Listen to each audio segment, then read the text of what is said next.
지금부터 제6단원 나답게 읽기에 대해서 같이 학습을 해보도록 하겠습니다.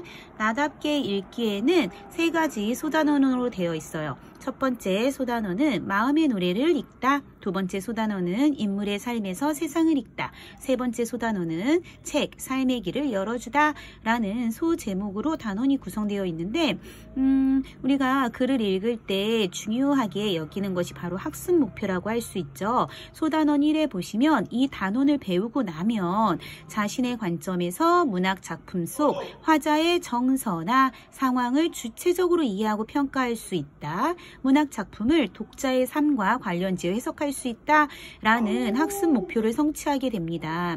이 학습 목표는 학생이 학습을 하고 난 뒤에 반드시 수행하고 반드시 익혀야 하는 행동적인 활동이기 때문에 학교에서 담당 교과 교사들은 학습 목표를 바탕으로 시험 문제를 출제하겠죠. 그럼 여기서 2가지 관점 꼭 기억하면서 1단원을 공부하도록 할 거예요.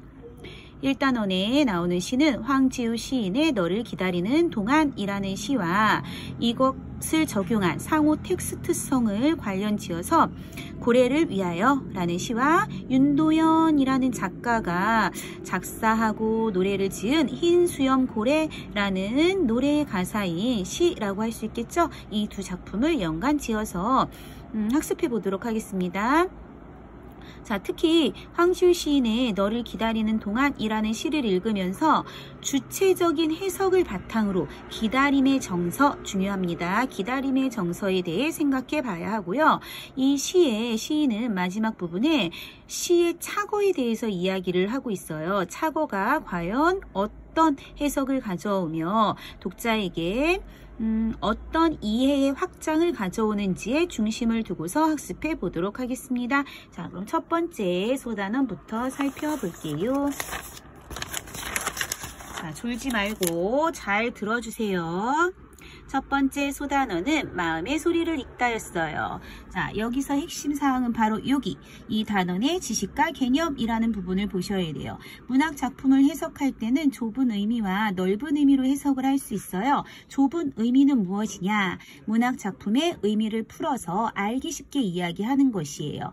그럼 넓은 의미는 무엇이냐? 문학 작품의 갈래, 구성 요소, 주제, 효과 등에 대해서 폭넓게 살펴보는 것까지를 이야기하는데 이 넓은 의미를 바탕으로 할 때 문학 작품의 해석의 관점과 연관을 시키자면 우선 외재적 관점을 바라볼 수 있어요.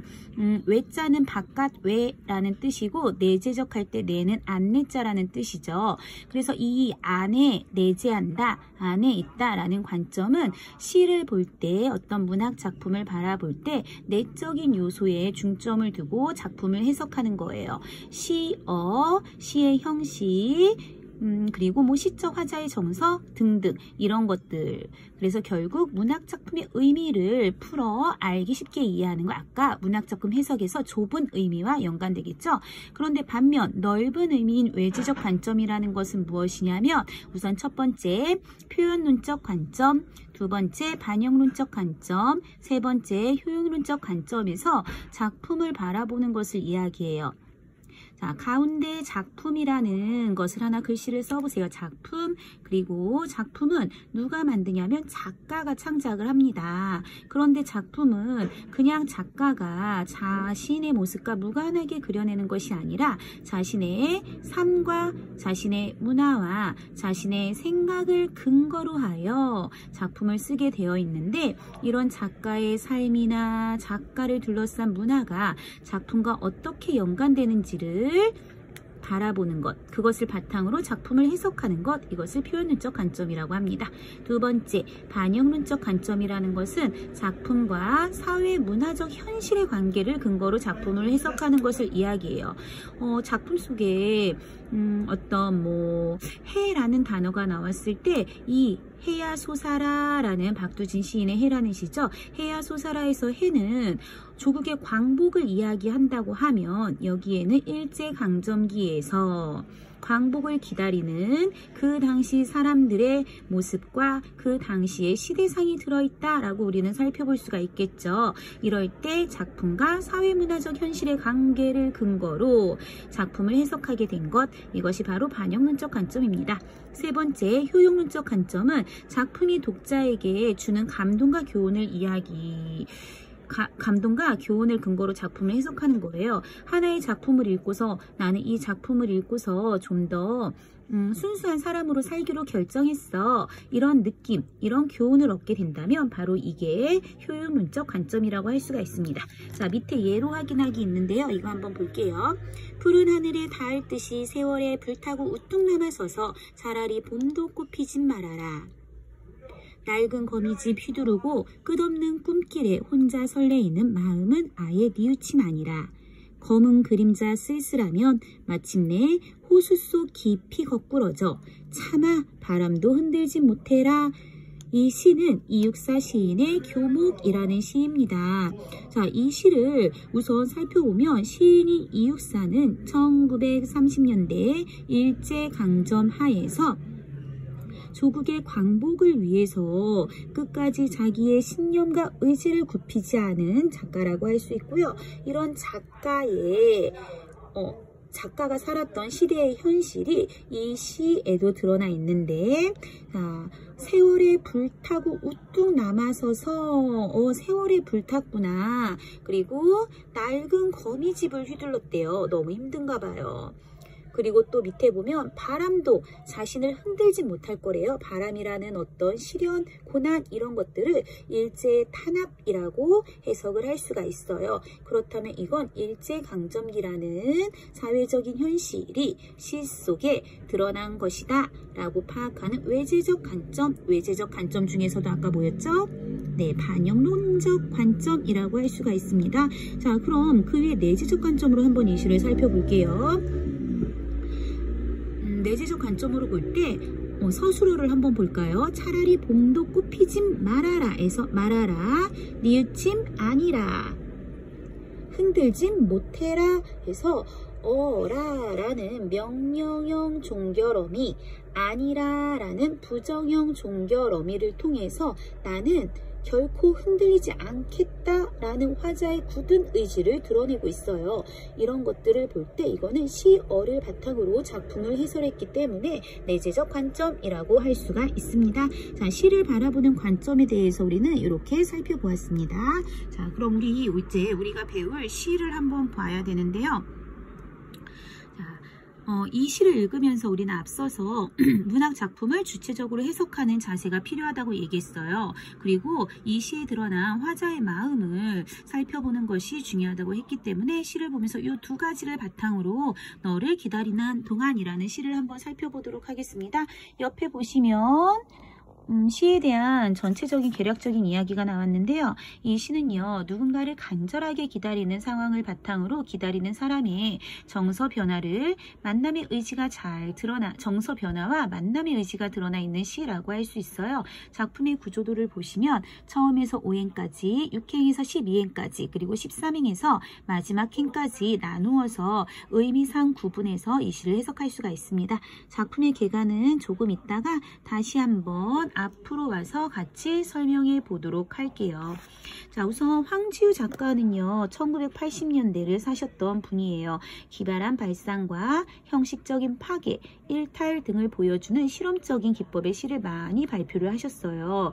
그래서 초기의 실험적 해체시 경향은 개눈 속의 연꽃이라는 책 속에서 잘 드러나고 있는데, 내면의 섬세한 정서를 노래한 가장 서정시다운 시들을 통해서 황지우는 시인으로서의 진면목을 보여주기 시작했다라고 김현자 님께서 이렇게 시에 대한 평가를 내리셨네요. 자, 이 시를 읽으면서 우리 한번 이제 살펴보도록 하겠습니다. 자, 시가 굉장히 길게 느껴지죠? 위에는요, 시가 있고요. 맨 밑에 독특하게 착어라는 부분을 시인이 같이 이렇게 시 속에 넣었습니다. 개눈 속의 연꽃이라는 부분에 이 너를 기다리는 동안이라는 시가 들어가 있어요. 너를 기다리는 동안 내가 오기로 한 그 자리에 내가 미리가 너를 기다리는 동안 다가오는 모든 발자국은 내 가슴에 쿵쿵거린다. 바스락거리는 나뭇잎 하나도 다 내게 온다. 기다려본 적이 있는 사람은 안다. 세상에서 기다리는 일처럼 가슴 애리는 일 있을까? 내가 오기로 한 그 자리, 내가 미리 와 있는 이곳에서 문을 열고 들어오는 모든 사람이 너였다가 너일 것이었다가 다시 문이 닫힌다.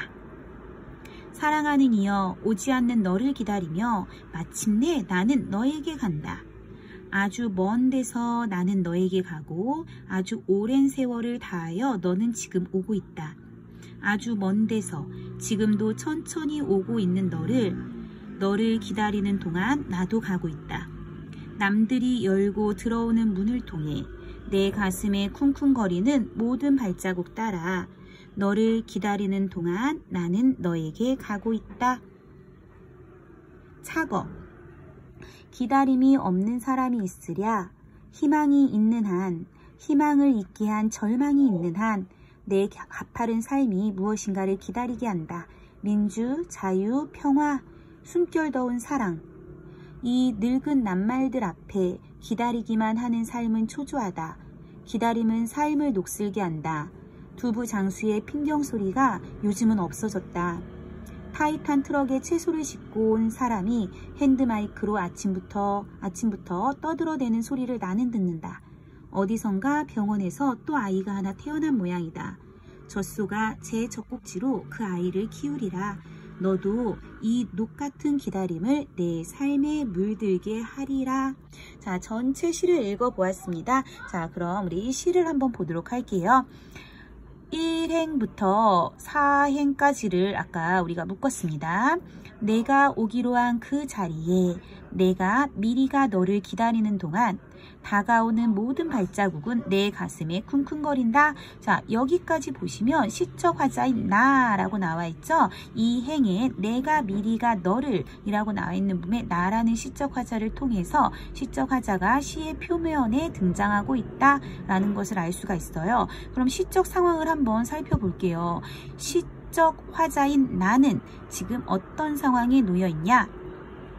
그렇죠. 내가 오기로 한 그 자리에서 너를 기다리고 있네요. 그렇다면 나는 너를 기다리는 상황이라고 할 수가 있어요. 이때 시적 화자의 정서는 어떠한가? 가슴에 쿵쿵거린대요. 그리고 밑에 가니까 가슴 애리대요. 가슴이 아프다고 합니다. 그리고 기다리고 있어요.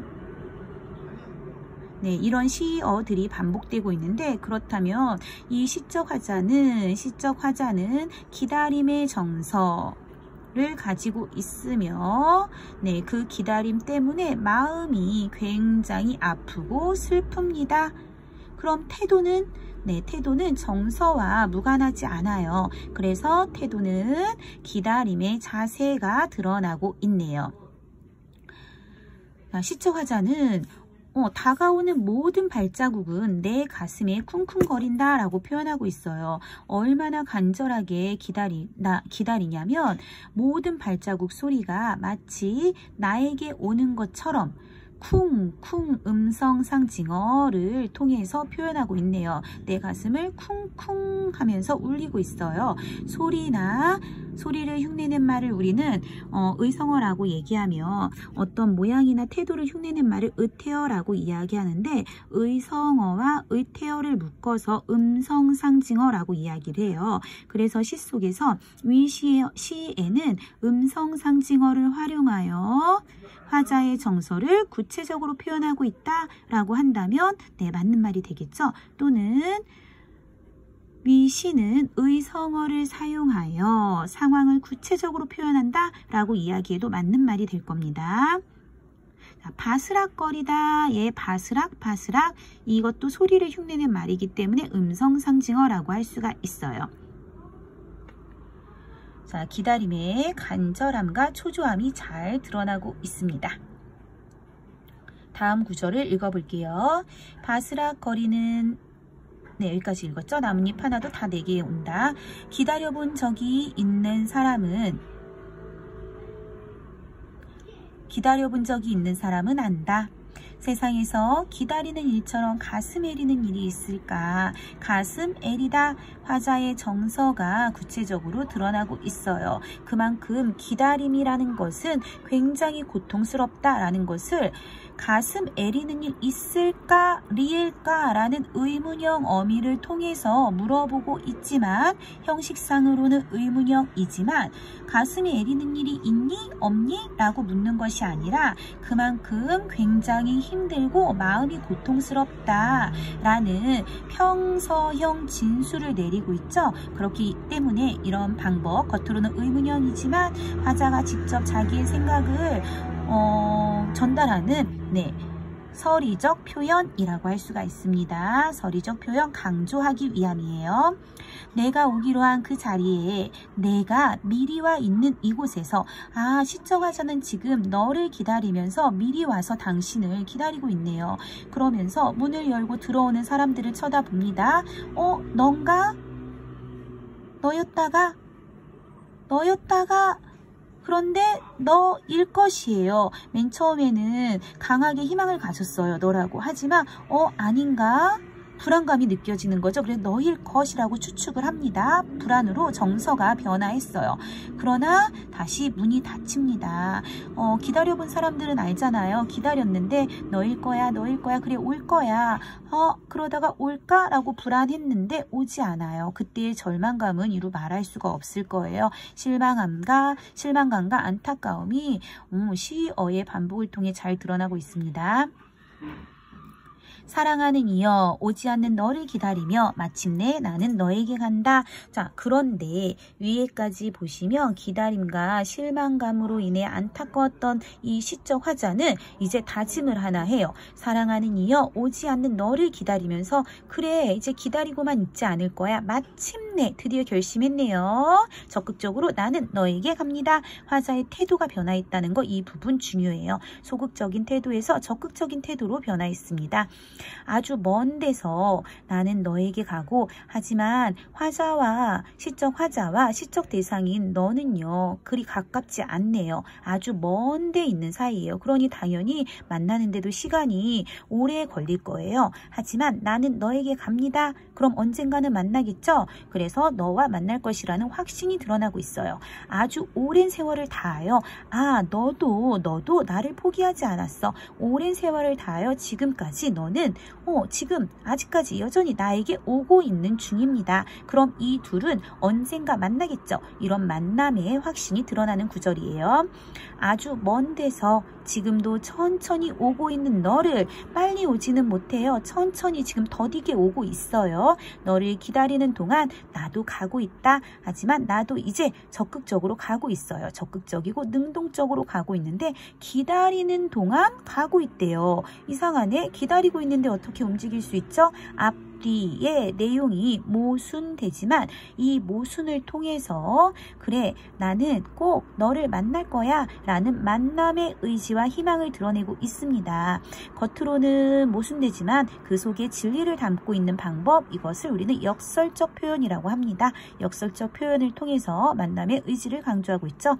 남들이 열고 들어오는 문을 통해 내 가슴에 쿵쿵거리는 음성 상징어 모든 발자국을 따라 너를 기다리는 동안 기다리면서 나는 너에게 가고 있다. 너를 기다리는 동안 나는 너에게 가고 있다. 라는 구절이 아까 위에도 또 나왔어요. 그죠? 두 번 반복하고 있네요. 똑같은 문장 구조를 반복하는데 나도 가고 있다 라는 그 부분이 나는 이제 너에게 가고 있다 하면서 만남의 의지를 다시 강조하면서 만남에 대한 희망, 기다림에 대한 의지를 보여주고 있습니다. 자, 여기까지 읽어봤을 때 이 너는요, 우리가 사랑하는 사람일 수도 있어요. 내가 좋아하는 사람이 있지만 그 사람이 아직 오지 않고 있어. 그래서 나는 무작정 기다리는 것이 아니라 이제 나도 마음을 열고 조금 더 노력해서 너를 향해 간다면 우리들은 언젠가 만날 거야 라는 사랑의 결실을 위한 만남에, 사랑을 위한 만남에 대해서 이야기한다 라고도 볼 수 있겠죠. 하지만 시인은 마지막에 착오라는 부분을 더 넣었습니다. 자, 이 부분을 보시면 기다림이 없는 사랑이 있으랴. 자, 서리적 표현이네요. 기다림이 없는 사랑은 없다는 거야. 사랑이라는 것은 기다림이 다 있대요. 희망이 있고, 지금은 비록 절망이지만 이 절망이 있는 후에 우리는 희망을 기다리잖아요. 희망을 잊게 하는 절망이 있는 한 내 가파른 삶이, 힘든 삶이 힘들지만, 절망이 있지만 그래도 우리는 희망을 기다리게 한다는 거예요. 사랑을 이루기 위해서는 이런 힘든 기다림을 버텨내야 한다는 거죠. 민주주의든 자유주의든 평화든 그리고 숨결 더운 사랑의 감정이든 이런 것들은 모두 기다림이 될 수 있고요. 아까 위에서 얘기한 바로 너라는 대상이 될 수 있다는 거예요. 이 늙은 말들 앞에서 왜 늙은 낱말들이라고 했냐면 이것들은 오래전부터 우리가 익히 들었던 소중한 것들이라고 생각하는 것들이죠. 그래서 변하지 않는 가치를 담은 말들이에요. 하지만 굉장히 중요한 말들이고요. 그리고 우리가 꼭 지켜내야 할 가치라고 할 수 있어요. 이런 낱말들 앞에 기다리기만 하는 삶은 초조하죠. 기다리고 있지만 오지 않아 중요한 것인데 그럼 당연히 초조할 수밖에 없겠죠. 그래서 기다림은 우리 삶을 녹슬게 하기도 해요. 힘들게 하기도 합니다. 두부장수의 핑경소리가, 핑경이라는 것은 두부장수가 딸랑딸랑 흔드는 종을 이야기하는데 요즘은요 이 종소리가 없어요. 그냥 트럭에 채소나 두부를 싣고 온 사람이 마이크로 소리를 질러댑니다. 두부 사세요 라고 소리를 지르겠죠. 삶은 또 어디선가 병원에서는 생명이 태어나고요. 이 생명은요 또 아이로 키워집니다. 그러면서도 우리는 이런 순간순간에 사라지고 꼭 와야 할 것들을 기다리며 살고 있죠. 기다려야 할 것들. 그러면서 우리는 또 똑같은 기다린다는 것은 녹같은 기다림이에요. 녹이 쓸듯이 계속적으로 오랫동안 기다려. 하지만 언젠가 올 것을 믿기 때문에 기다리기 때문에 기다림은 희망이 있는 것이고 내 삶에 물들게 하리라 라고 이야기를 해요. 그러니까 시인은 너도 이런 소중한 가치를 기다리며 그렇게 기다리는 삶을 살았으면 좋겠다. 기다린다는 것은 희망이 있는 것이다. 이런 삶을 살자라고 얘기합니다. 자, 이 시는요, 아까 황지우 시인의 시라고 얘기했었죠. 우리가 이 시를 이제 지금은 시의 내재적인 측면에 비추어서 시어를 바탕으로 살펴봤어요. 그럼 옆에 한번 확인해 볼게요. 자, 화자의 정서와 태도의 변화가 있었죠. 화자는요, 기다림이 너무나 간절했죠. 그래서 계속 기다렸는데 모든 발자국 소리가 다 너인 줄 알았지만 아니야. 그래서 안타까움을 느꼈어요. 그러다 깨달았어. 기다림의 의지와 만남에 대한 희망은 그냥 무작정 기다리는 것보다는 나도 너에게 가는 적극적인 태도를 가지고 노력을 해야겠다. 라고 이야기를 하죠. 이 시는 다양한 표현상의 특징과 운율을 만들어내는 요소가 있었어요. 쿵쿵거린다 라는 것에서 음성상징어를 활용했고요. 바스락거리다에서도 음성상징어 활용해서 구체적으로 감각적으로 표현을 했습니다. 쿵쿵 바스락이라는 것은 음성이기 때문에 청각적 심상과도 연관이 될 수 있겠죠. 또 하나 거린다, 온다, 다친다 이런 시의 구절들을 한번 볼까요? 내게로 온다, 쿵쿵 거린다, 다친다, 간다, 가고 있다, 이런 오고 있다, 이런 종결 어미들을 보면요. 얘는 현재형 시제거든요. 현재 시제, 과거가 아니라 미래가 아니라 현재, 지금 하고 있는 이 현재 시제를 통해서 현장감을 느끼게 하고 있으며 서리적인 표현 기억나나요? 가슴 애리는 일이 있을까? 질문의 형식이지만 질문이 아닌 매우 기다림은 가슴 아픈 일이다 라는 생각을 전달하는, 그러면서 공감을 유도하는 거죠. 공감.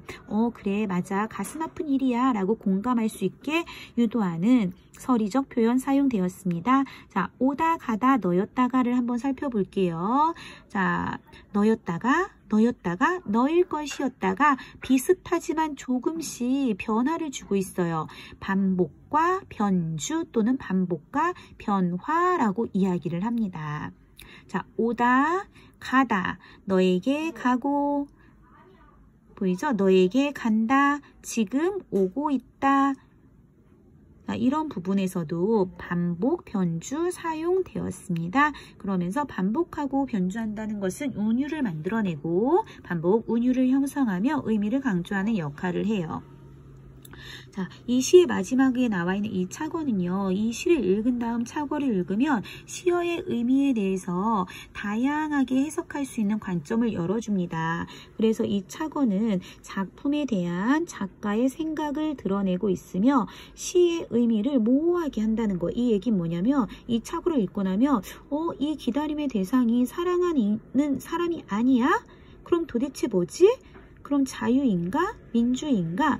그럼 또 다른 무엇인가? 라고 생각하면서 시의 의미에 모호성을 주며, 모호라는 것은 불명확하다라는 걸 얘기하죠. 다양하게 해석할 여지가 있다라는 뜻이에요. 그러면서 독자는 너에 대해서 더욱 의미를 갖고 깊이 있게 생각해 보게 하는 역할을 합니다.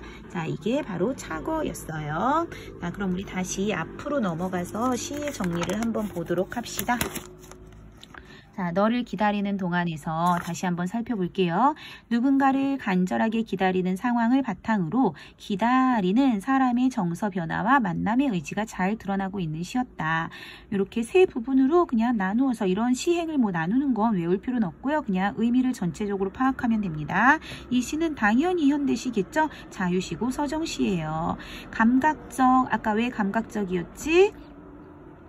청각적 심상이나 이런 음성상징어 고백적이에요. 기다리는 마음, 간절한 마음을 고백했고요. 희망이라는 것은 미래에 어떤 가치 있는 것을 기다리면 그 너라는 그 존재가 나에게 올 것이다 라고 믿고 있기 때문에 희망적입니다. 운율은 내재율, 대상을 간절하게 기다리는 절실한 어조가 드러나고 있습니다.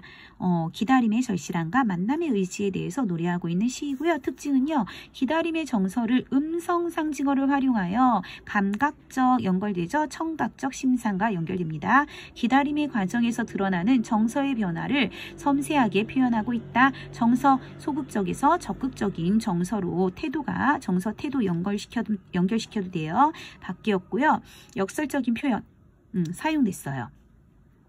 네, 너를 기다리는 동안 나는 너에게 가고 있다. 기다리는데 갈 수 없죠. 그런데 가고 있다라고 표현하면서 기다림의 능동적인 자세를 강조하고 있는 거, 또 하나 우리 얘기했던 거 서리적 표현도 있었던 거 기억하셔야겠죠. 반복 그리고 변주, 변화를 통해서 운율을 형성하고 의미를 강조한다라는 특징도 같이 기억해 주시면 돼요. 화자 정서의 태도가 변화했어. 간절하게 기다리다가 하지만 초조하고 고통스러웠지. 그냥 앉아서 너일 거야. 근데 문이 닫혔어. 수동적이었지만 아니야, 이제는 나도 너에게 가겠다라는 적극적이고 능동적인 태도로 화자의 태도와 정서가 바뀌게 됩니다. 자, 시는 다 봤고요. 문제를 좀 풀어보시기 바랍니다. 풀어보신 후에 여기 문제 꼭 풀어보시고요. 특히 학습활동을 좀 보셔야 되는데 학습활동은 나중에 다시 찍어서 올려드리도록 하겠습니다. 듣고 또 듣고 열심히 들어서 완벽한 나의 것을 만드는 행복한 우리 사나가 되기를 바라며 끝!